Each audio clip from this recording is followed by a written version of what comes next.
Standard 8, Subject English, Unit 5, The Tiger's Claw. Open page number 42.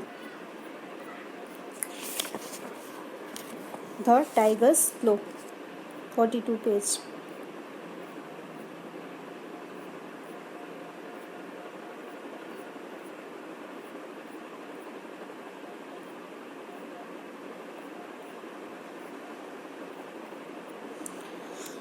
I held up the chair like a shield. मैंने जो chair थी वो shield की तरह, जैसे शील्ड प्रोटेक्ट करता है वैसे रख दी.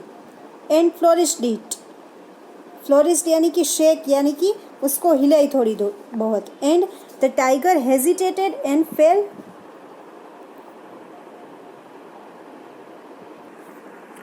फेल एट अ स्टॉप और टू. टाइगर हेजिटेटेड यानी टाइगर है वो थोड़ा खचकाने लगा. एंड फेल बैक, और फिर एक स्टेप या दो स्टेप है वो पीछे खिसक गया. Now once again we spend some time watching for each others movement. अभी हम दोनों फिर से कुछ टाइम के लिए एक दूसरे के मूवमेंट से वो देखने में हमारा टाइम गया. I held my breath and waited. मैंने अपनी सांस जैसे ब्रीथ यानी मैंने अपनी सांस ली और मैं रुक गया. The tiger stood there fiercely waving its tail. यानी कि टाइगर है वो फियर्सली यानी कि बिल्कुल डरे बिना, फियर्सली बिल्कुल डरे बिना अपनी टेल है वो वेविंग यानी कि हिलाने लगा. Which sometimes struck the side walls and send forth a third. यानी कि उसकी वजह से जो बाजू की जो दीवारें थी वो लड़खड़ाने लगी. And send for a third यानी कि जो आवाज़ होती है, थर्ड यानी कि वो आवाज़ दो हुई खड़खड़ाने की वो. He suddenly crossed down without taking his eyes off me. वो अचानक से ही क्रॉस्ड डाउन यानी कि अचानक ही उसने मेरे ऊपर से without taking his eyes off मी यानी कि वो बिल्कुल भी अपनी आंखें हैं वो मेरे तरफ से हटा नहीं रहा था. And scratched the floor with his claw. यानी कि उसके जो क्लो यानी कि पंजे होते हैं उससे वो स्क्रैच यानी कि अपनी नाखूनों से फ्लोर जो थी उसको ऐसे रगड़ रहा था. ही शार्पनिंग देम फॉर मी. ऐसा आई टोल्ड माई सेल्फ. मैंने खुद को कहा कि ऐसा लग रहा है कि वो जैसे शार्पनिंग, वो उसको शार्प कर रहा हो अपने पंजों को. The little shake had already acquired the smell of a जू. तो इसकी वजह से ये सब वो कर रहा था, उसकी वजह से जो जू में स्मेल आती है वैसी स्मेल जैसे थोड़ी थोड़ी आने लगे. इट मेड मी सिक. इसकी वजह से मैं बीमार जैसा हो गया. The tiger kept scratching the floor with his four pose. Tiger है वो फोर पोज यानी कि आगे के जो उसके पंजे थे उससे वो पूरी जो फ्लोर थी उसको स्क्रैच कर रहा था. It was the most hideous sound you could think of. और ये बहुत ही डरावना आवाज़ था, बहुत ही अनप्लीजेंट और ख़राब जो आवाज़ होता है, गंदा जो आवाज़ होता है वैसा आवाज़ था. ना open page number 44 part 2. Okay. All of a sudden Part 2, 44 page number. All of a sudden, he sprang up and flung his entire weight on this lot of furniture. अचानक ही he sprang up यानी कि थोड़ा सा sprang up यानी कि थोड़ा कूदने जैसा वो कूदता है. और अपना फ्लंग यानी कि पूरा जोर से, लोट ऑफ फोर्स, एकदम फोर्स से वो अपना पूरा वेट है वो पूरे फर्नीचर के ऊपर डाल देता है. I thought I would be reduce to matchwood but fortunately your railways had a lot of foresight and choose the heaviest timber for their furniture. ऐसा लगा कि रिड्यूस टू मैच वुड यानी कि ऐसा लगा कि उसका जो फर्नीचर है वो जैसे टूट जाए. बट फॉर्चुनेटली, लेकिन हमारे सदनसीब से रेलवेज जो होते हैं उसके अंदर जो फर्नीचर के लिए जो वुड यूज़ किया जाता है वो बहुत ही हेवीएस्ट होता है, बहुत ही हेवी होता है वो वुड। दैट सेव्ड मी, और उसकी वजह से मैं बच गया। The tiger could do nothing more than perch himself on the roof of the table and hang down his pose. Tiger था वो सिर्फ वहाँ पर perch himself on the roof of the table, उसके रूफ के ऊपर जो ऊपर का पार्ट होता है वहाँ पर आ गया। And hang down his pose, सिर्फ वो अपने जो पंजे थे वो लटका रहा था वहाँ पर। He tried to strike me down, उसने मुझे स्ट्राइक करने की यानी कि धक्का देने की कोशिश की। But I paired with a chair and stool, लेकिन मेरे आजू बाजू जो थे वो चेयर और स्टूल थे। The table rocked under him, table थी वो उसके ऊपर वो था, खुद था, इसलिए जैसे रॉक था उसके लिए।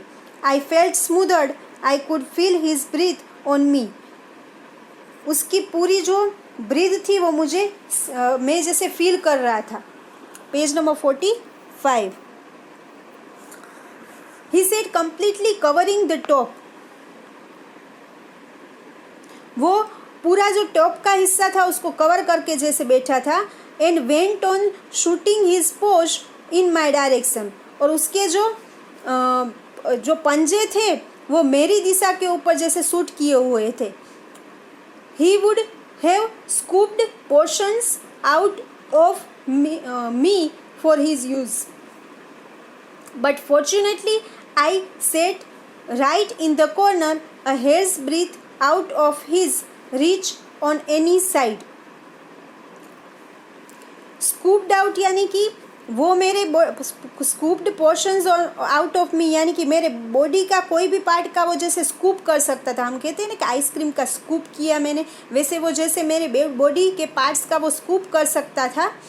बट फॉर्चुनेटली, लेकिन मेरे अच्छे नसीब की वजह से आई सेट राइट इन द, मेरे नसीब अच्छे थे क्योंकि मैं उसके राइट में था। A hare's breath out of his reach on any side, और सिर्फ हेयर जितना ही हमारे दोनों के बीच में अंतर था।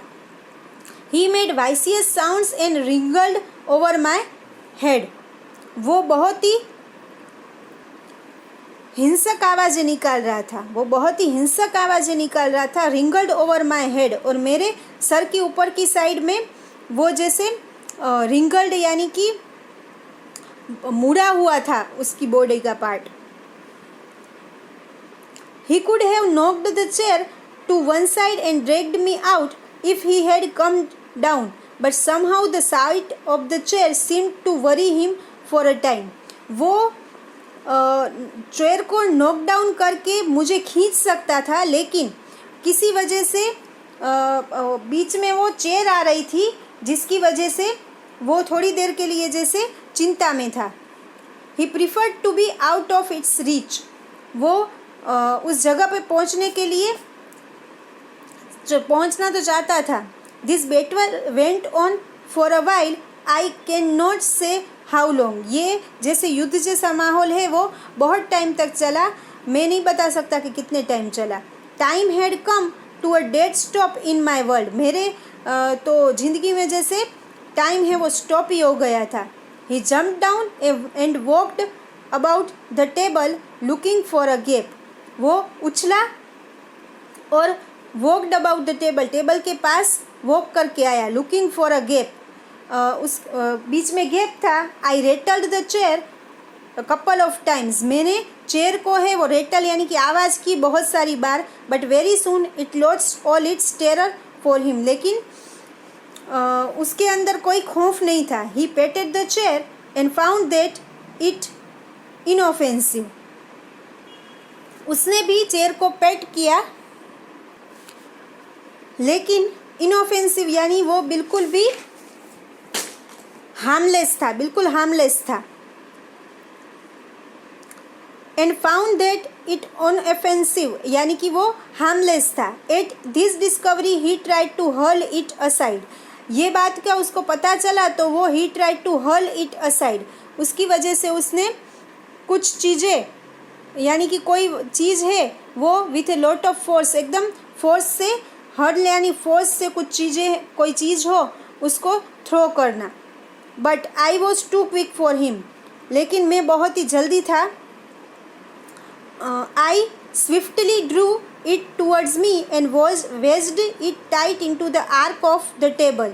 मैंने बहुत ही जल्दी से उसके सामने वो रख दिया, एंड वेज्ड इट टाइट, बहुत ही टाइटली वो टेबल को जैसे आर्क की तरह, आर्क का जो शेप होता है वैसे रख दिया। And the stool protected me on the another side, और स्टूल ने दूसरी साइड से मुझे प्रोटेक्ट कर लिया। आई was more or less in a stockade made of the leg of furniture. मेरे आजू बाजू जैसे पूरा फर्नीचर का स्टॉकेट बन गया था। स्टॉकेट यानी कि आजू बाजू कोई दीवार जैसे बन गई थी फर्नीचर की। He sat up on his haunches in front of me wondering how best to get me. वो बैठता है अपने हॉन्चीज यानी बैग लेग्स का सहारा लेकर मेरे सामने, और बहुत ही आश्चर्य से कैसे मुझे wondering how best to get me, किस तरीके से मुझे पा सकता है, वो से अचरज से मुझे देखता रहता है। हम यहाँ तक रखते हैं 45 पेज तक, पार्ट 5 ये ऊपर 5 है वहाँ तक, ठीक है। फिर 6 से हम यहाँ से चालू करेंगे 45 पेज से, नाउ द चेयर से। Okay, read it at home and आपको जो भी वर्ड समझ में नहीं आते उसके नीचे अंडरलाइन करना है, और डिफ़िकल्ट वर्ड्स करके यूनिट का ऊपर नाम लिख के आपको लिखते जाना है और फाइंड आउट करने हैं वो मीनिंग्स आपकी डिक्शनरी में से। Okay, do it yourself.